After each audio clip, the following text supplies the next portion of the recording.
Good day mga kababayan, nakatapos lang ng Christmas, December 25 at ngayong araw is December 26. So nandito ngayon sa Palayan kung saan magtatanim na naman tayo ng palay. Ngayong harvest season mga kababayan ngayong taon is pumako yung palay sa halagang 12 pesos kada kilo. At maraming mga kababayan nating mga magsasaka ang umaaray dahil sa mura ng presyo ng palay. Kakibat nito siyempre yung mga sakripisyo at pagbili ng mga gamot para mapabuti ang tubo ng palay, lugi pa rin talaga ang ating mga kababayang magsasaka. Kaya naman, sa lawak ng taniman dito sa lugar natin, halos number 1 kinabubuhay ng mga tao dito ay pagtatanim ng palay.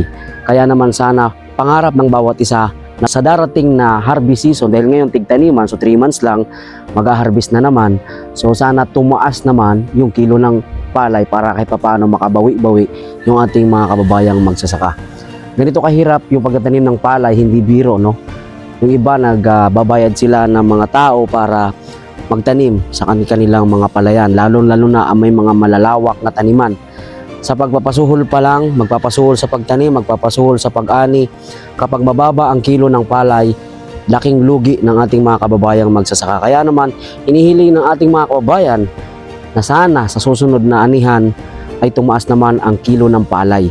Hindi pumapako sa 10 pesos hanggang 12 pesos. Ngayong harvest season kasi, napako siya sa 12 pesos kada kilo ang presyo ng palay.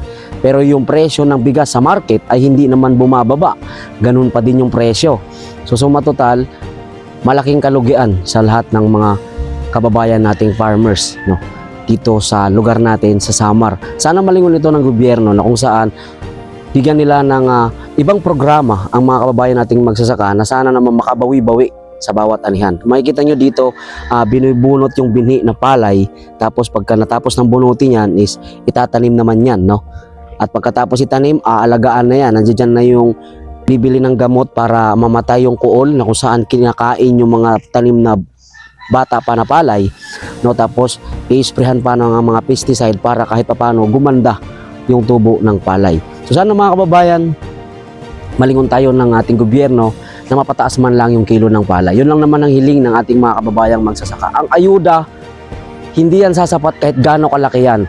Malaking bagay ang presyo talaga ng palay na mapataas para kahit papano dun lang makabawi-bawi yung ating mga kababayang magsasaka.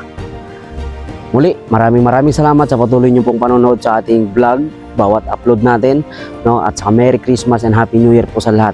Sana lahat naging masaya ngayong Christmas. Kami mga magsasaka, eto, hanggang ngayon, busy pa rin ang bawat isa sa pagtatanim ng palay.